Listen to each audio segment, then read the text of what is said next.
Okinawa Island, June 1945. The sun hung heavy over a prisoner of war facility that smelled of sweat, fear, and tropical decay. Behind chain-link barriers and guard towers, thousands of Japanese nationals waited in uncertainty. Among them, a young woman sat clutching her stomach, unaware that within hours, 3 languages, 2 cultures, and one impossible decision would collide to save her life. This is not a story about heroism. This is about the moment when medical necessity ripped through military protocol, cultural taboos, and the rigid boundaries of war itself. James Crawford had survived 36 months in the Pacific.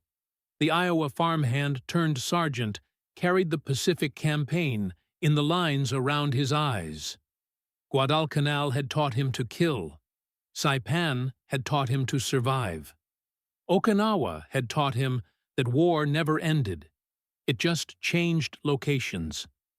At 27, he walked the perimeter of Camp 14 with the mechanical efficiency of someone who had learned not to think too deeply about what he was guarding or why. His mother's final words before embarkation echoed occasionally through the mental barriers he had constructed. "Stay human, Jimmy. No matter what they ask you to do." He had tried. Some days were easier than others. The Battle of Okinawa had concluded weeks earlier, leaving over 100,000 Japanese military dead and forcing tens of thousands of civilians into American custody. The detention facilities had been erected in days, designed for hundreds, now holding thousands. Medical infrastructure was non-existent. Interpreters were overwhelmed. The Geneva Convention existed as a distant concept, difficult to implement when dysentery, malnutrition, and tropical disease moved faster than bureaucracy. Crawford's patrol route took him through the civilian sector where teachers, shopkeepers, farmers, and medical workers waited for processing. These were not soldiers. These were people who had been in the wrong place when the American advance rolled through. Some had hidden in caves for weeks. Others had surrendered immediately. All shared the same hollow-eyed expression of people whose world had ended but whose bodies stubbornly continued living. The Red Cross had distributed guidelines. Reality ignored them.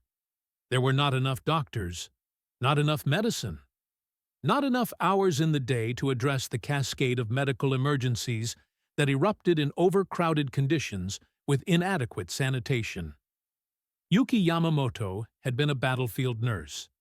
At 24, she had worked in forward aid stations, treating soldiers whose intestines spilled into her hands, whose faces had been erased by shrapnel, whose screams still echoed in her sleep. She had been trained at a civilian hospital in Naha before the war consumed everything. Her dedication to healing had been absolute, treating American prisoners with the same intensity she brought to Japanese casualties. Medicine recognized no flags.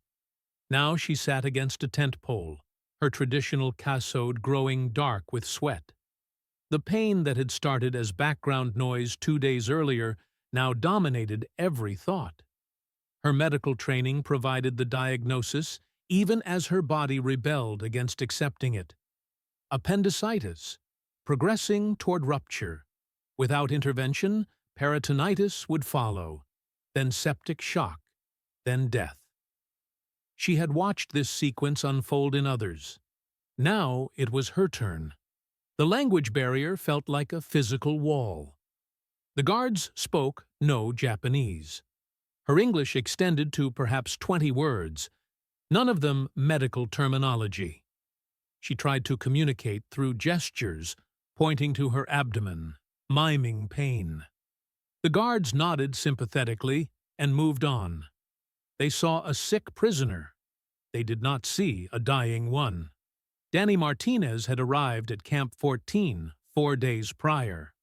The 21-year-old private from San Antonio carried a notebook and a camera, determined to document what military historians would later need to understand.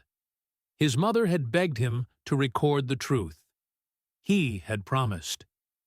Now, wandering through this human warehouse with his camera, he wondered what truth meant when every photograph required context that could never fit in a frame.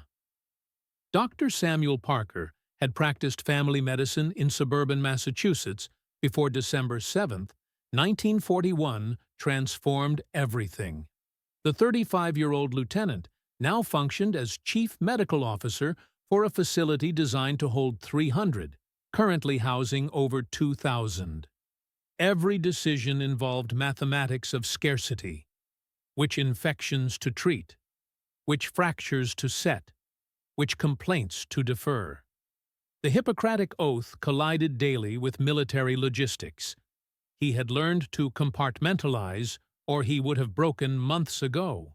Captain William Thompson commanded Camp 14 with the rigid precision of someone who believed regulations existed for a reason. At 42, he was too experienced for jungle combat, but too valuable to waste.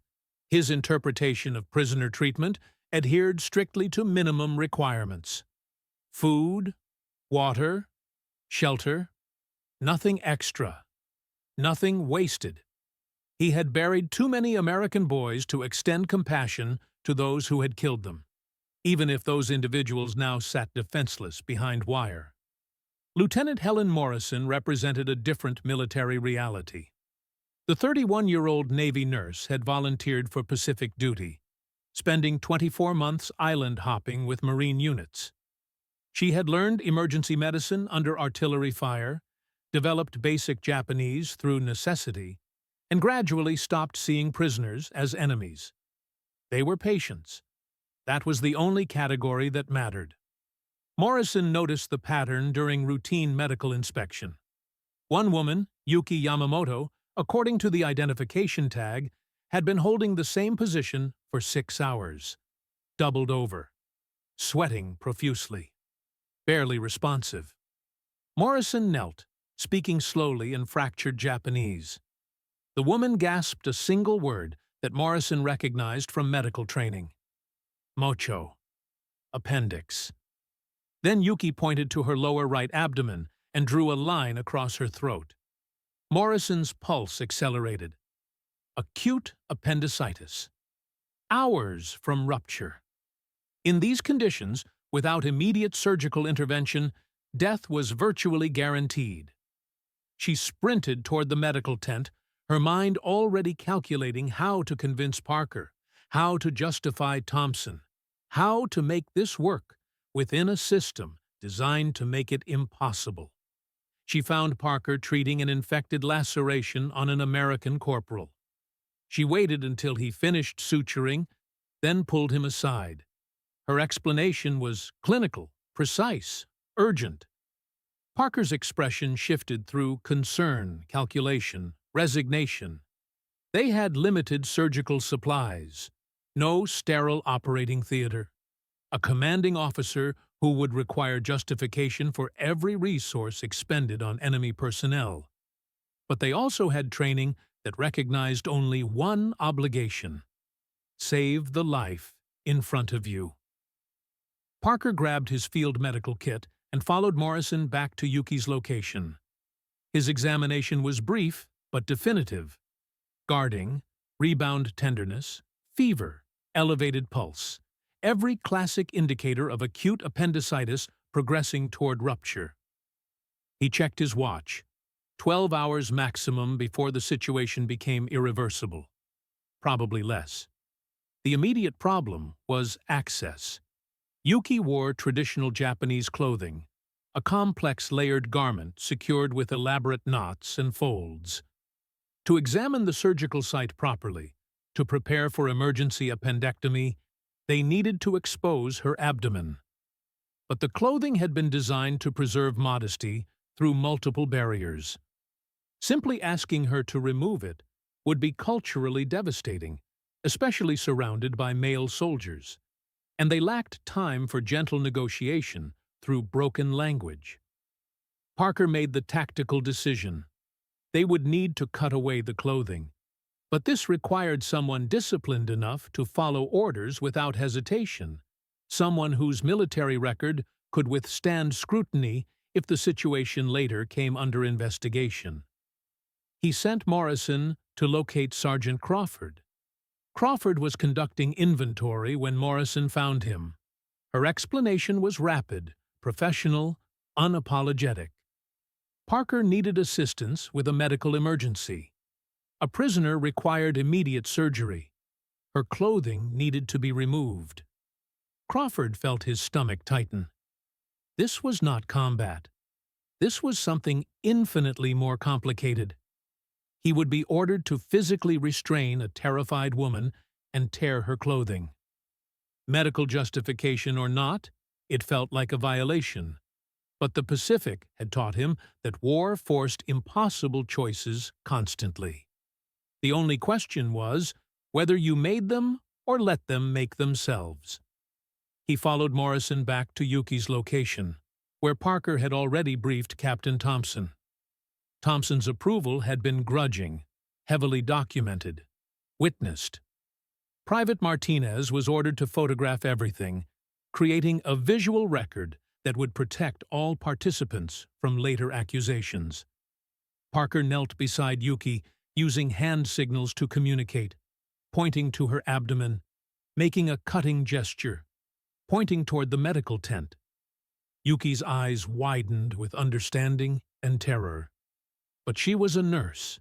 She recognized her own symptoms. She knew what came next. She gave a small nod, tears streaming down her face, granting permission in the only language that mattered. Crawford positioned himself beside her, hands steady despite the chaos in his mind. Parker gave the command. Crawford gripped the fabric at the lower section and pulled sharply. The sound of tearing cloth seemed to echo across the entire camp. Nearby prisoners gasped, some shouting in protest, not understanding.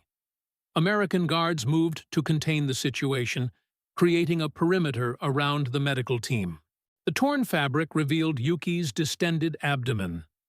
Parker resumed his examination immediately, palpating the rigid muscles, feeling the mass in the lower right quadrant. Confirmation. Without surgery within hours, this woman would die. He looked at Crawford and nodded. Crawford had done exactly what was necessary. The shocking image Martinez captured would be explained by medical necessity, not malice. They transported Yuki to the medical tent on a field stretcher. Morrison prepared the makeshift surgical area while Parker scrubbed with precious disinfectant. Crawford and Martinez secured the space, ensuring sterility as much as conditions allowed. Captain Thompson observed from the entrance, expression unreadable. This was unprecedented. Using limited resources on enemy prisoners when American casualties might require those same supplies. But even Thompson understood that some decisions, once avoided, would haunt forever. The surgery consumed 3 hours. Parker worked with the intensity of someone diffusing live ordnance. Each incision calculated, each suture deliberate. Morrison anticipated his needs with practiced efficiency. They had caught it early enough.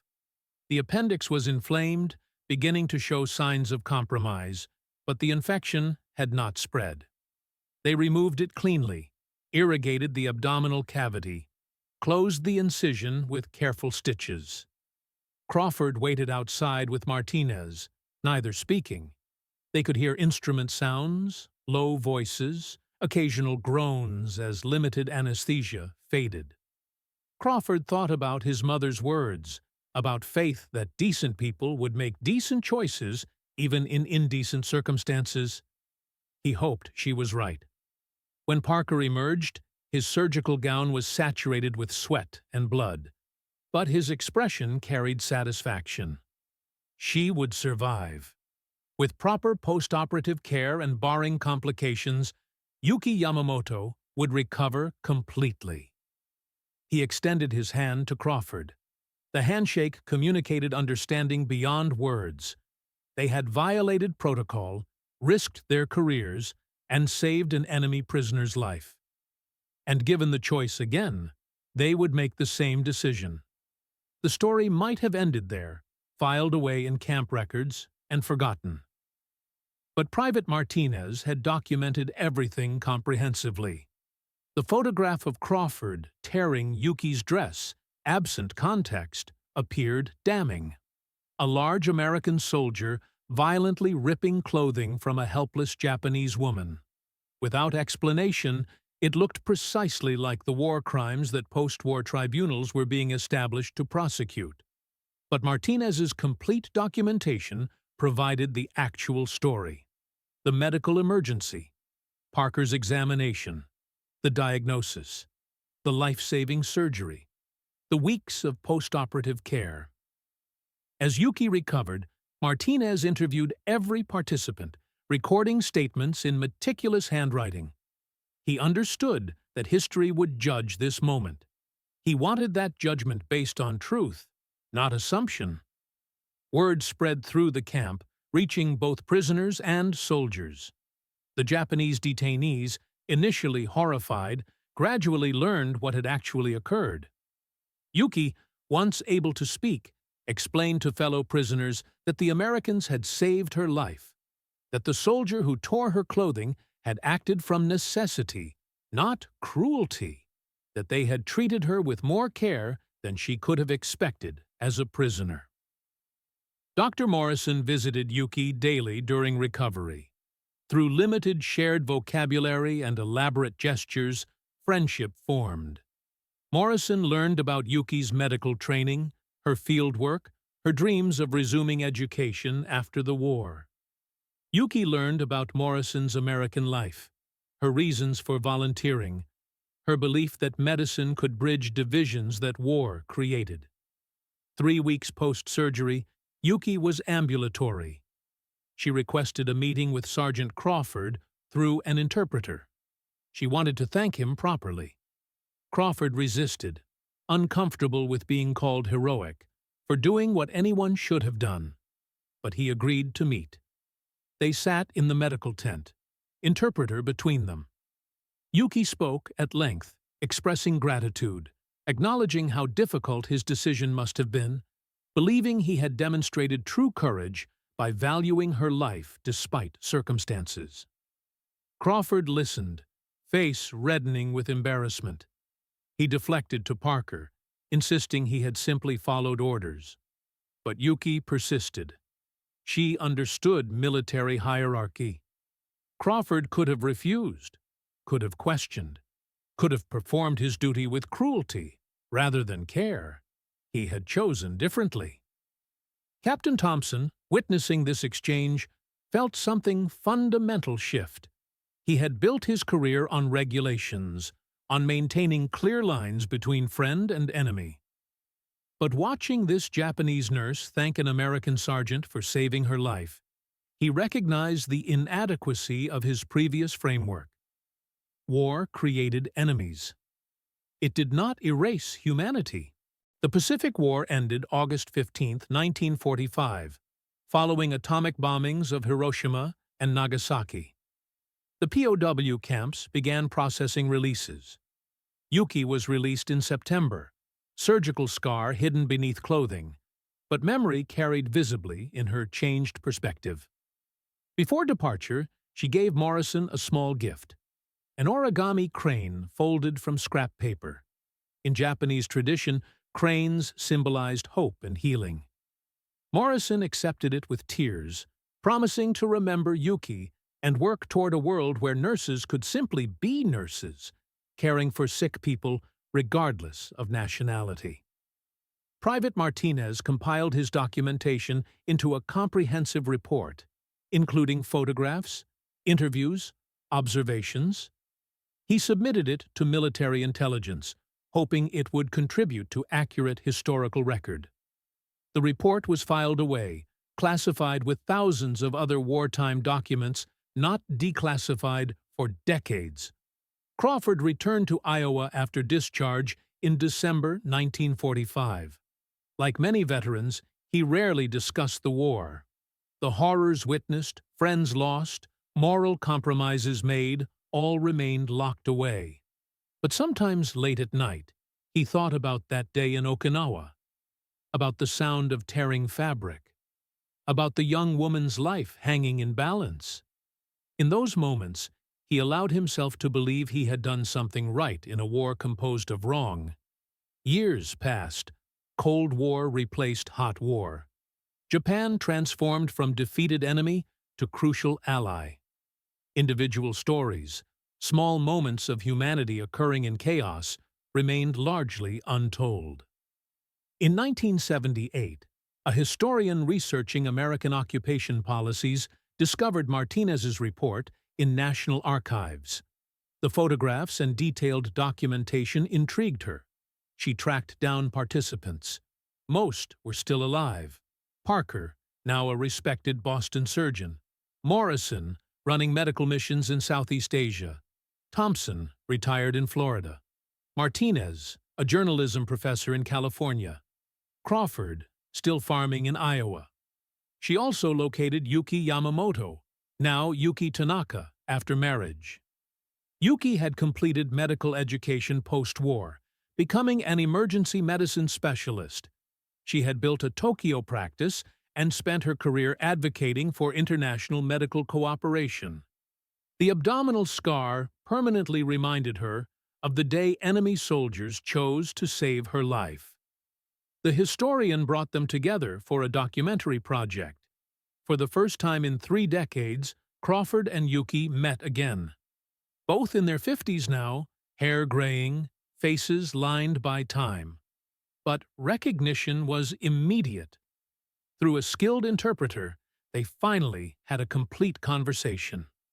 Yuki explained how that moment shaped her entire career. How she devoted her life to medicine because she had witnessed its power to transcend conflict.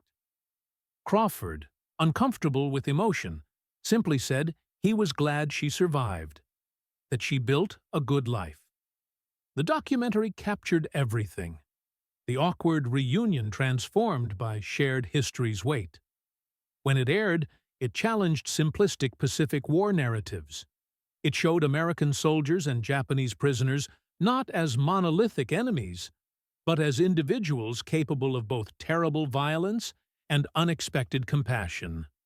The image of Crawford tearing Yuki's dress, which could have evidenced war crimes, instead became a powerful symbol of medical ethics, transcending national boundaries. But the story also raised uncomfortable questions. Why had this incident been so unusual that it warranted documentation and study? How many other medical emergencies in POW camps went untreated because resources were limited or commanders unwilling to expend effort on enemy prisoners? Historical research revealed prisoner mortality in Pacific Theater POW camps, while lower than European camps, remained significant. Disease, inadequate nutrition, lack of medical care claimed thousands. Yuki's survival was notable precisely because it was exceptional. Parker's willingness to operate, Thompson's grudging approval, Crawford's willingness to follow a difficult order. These small decisions combined to save one life. But for every Yuki saved, others were not so fortunate. The documentary explored cultural dimensions. The tearing of Yuki's dress, while medically necessary, carried symbolic weight in Japanese culture that American soldiers had not fully understood. Traditional clothing represented dignity, propriety, social status. Its violent removal, even with good intentions, represented fundamental violation of cultural norms.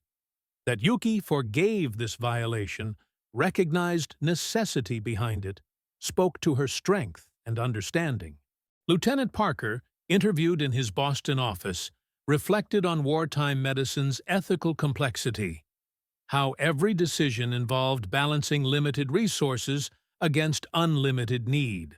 How do you justify using precious antibiotics on a prisoner when your soldiers might need them? How do you allocate surgical time when casualties arrive hourly? He had lived with these questions for decades. Dr. Morrison, speaking from her Thailand clinic, took a different perspective. Medicine must be universal, or it means nothing. The moment you calculate patient worth based on nationality, you betray everything the profession stands for. Her decision to identify Yuki's condition and advocate for treatment had been automatic, instinctive, based on training that recognized only sick and healthy, not American and Japanese. Captain Thompson's interview was perhaps most revealing. Retired and reflective, he admitted he had been wrong. His rigid adherence to minimum standards had been moral cowardice, a way to avoid the harder question of what was right versus what was required. He had approved Parker's surgery under protest, documenting objections in case the decision later haunted his career. But watching Yuki recover, seeing that single act of compassion's impact, changed something fundamental in his understanding of leadership. Private Martinez, now Professor Martinez, explained his role as documentarian. He believed from the beginning that truth needed preservation, even when complicated or uncomfortable. His photographs and notes had initially been insurance against false accusations, protecting Crawford and others from misconduct charges. But over time, he came to see them as something more important: evidence that humanity could persist even in the most dehumanizing circumstances. The documentary concluded with footage of the San Francisco reunion in 1979. Crawford and Yuki at the center, with Parker, Morrison, Thompson, and Martinez surrounding them. They shared a meal, exchanged stories, marveled at how a single moment in a forgotten POW camp had connected their lives across decades and continents. Yuki spoke about her emergency medicine work, how she treated American tourists and businessmen in Tokyo, how she trained young doctors to see patients as people first, nationalities second. Crawford talked about his farm, his children, his quiet life far from war's chaos. But he also admitted thinking about Yuki often, wondering if she survived, hoping his actions mattered. Parker acknowledged that operating on Yuki had been one of his most important actions, not because it was surgically complex, but because it forced him to confront what he truly believed about life's value. Morrison spoke about how that incident influenced her decision to dedicate post-war career to international medical work, trying to heal wounds beyond the physical. Thompson, in perhaps the gathering's most emotional moment, apologized to Yuki directly. He explained that he had viewed her as a file number, a logistical problem rather than a human being in crisis. His eventual surgery approval had been bureaucratic rather than compassionate. He had learned from that failure. But the lesson came at the cost of nearly allowing her to die through administrative indifference. The torn dress story spread beyond the documentary. Newspapers and magazines covered it. It was discussed in classrooms and military ethics courses. It became a case study in medical ethics, cross-cultural communication, individual choices that collectively define wartime conduct. The dramatic image, properly contextualized, transformed from potential abuse evidence into powerful illustration of life-saving intervention. Perhaps the most important impact was personal rather than public. Children and grandchildren of those involved learned about this family history chapter. Crawford's daughter, previously unaware, gained new understanding of her father's silence about the war. He had carried both horrors and heroism, unable to separate them, choosing silence rather than risk glorifying any conflict part. Yuki's children learned their mother's life nearly ended before they existed, that their very existence owed to split-second decisions of foreign soldiers who could easily have let her die. They grew up with more nuanced understanding of the war that devastated their country, recognizing that even in darkness, there had been light flickers. The reunion sparked family correspondence that continued for years. Christmas cards exchanged. Births and deaths announced. Connections deepened gradually.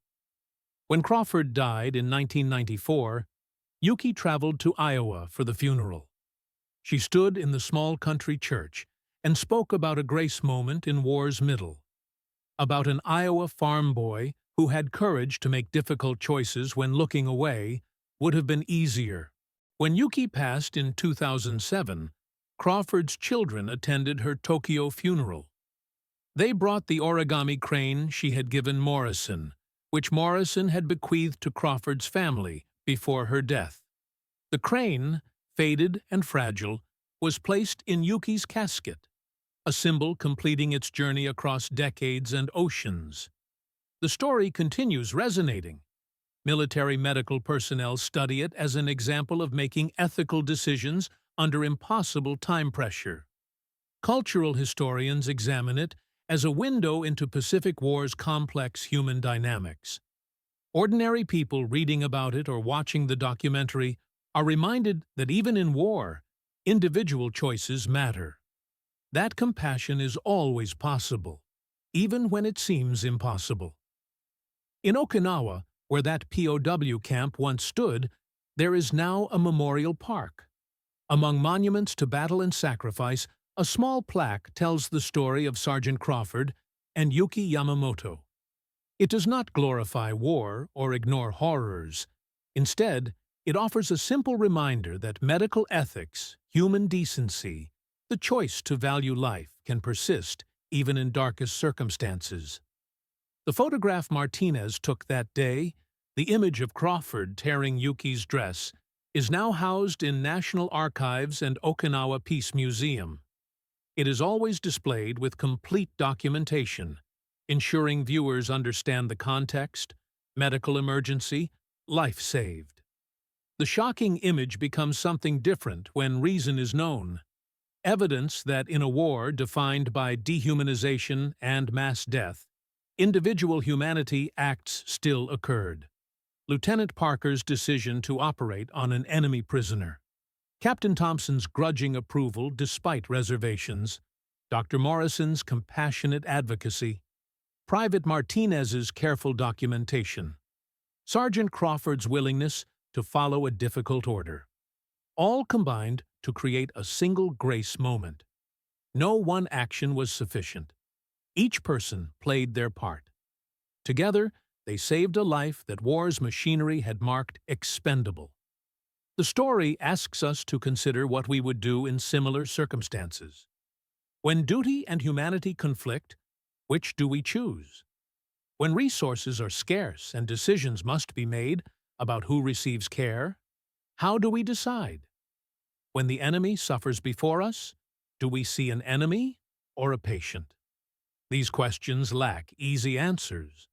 But the torn dress story suggests our answers define us more than any military victory or defeat. In the end, the shocking reason Sergeant Crawford tore the dress of a Japanese woman prisoner of war was the simplest and most profound reason possible: to save her life. No complexity, no ulterior motive, no political calculation, just a medical emergency, limited time, and the choice to act. In a war that claimed millions through deliberate violence, this moment stood apart. Life being saved through deliberate compassion. The legacy continues. Yuki's descendants include doctors, nurses, medical researchers carrying forward her commitment to healing across borders. Crawford's family maintains the Iowa farm, but also supports international medical missions, honoring his memory by extending the compassion he showed that day in Okinawa. The others, too, have left legacies shaped by that shared experience. Ripples spreading outward from a single decision made under impossible pressure.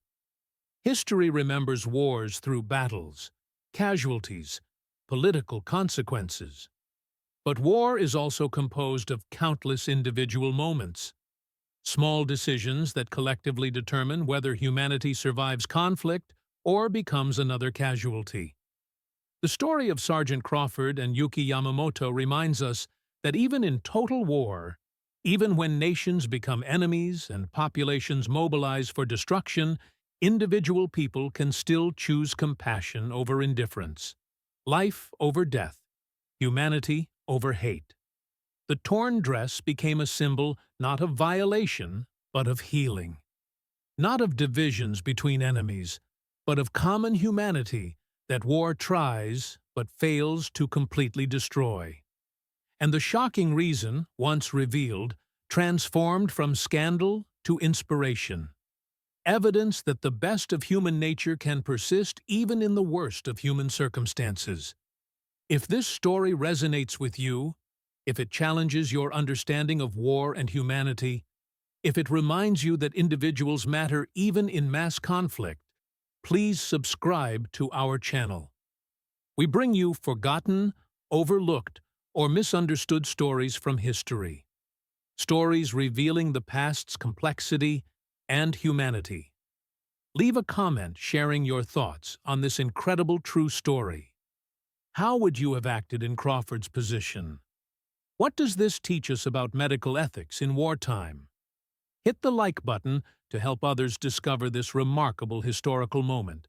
And stay tuned for more untold stories of courage, compassion, and human complexity from World War II and beyond.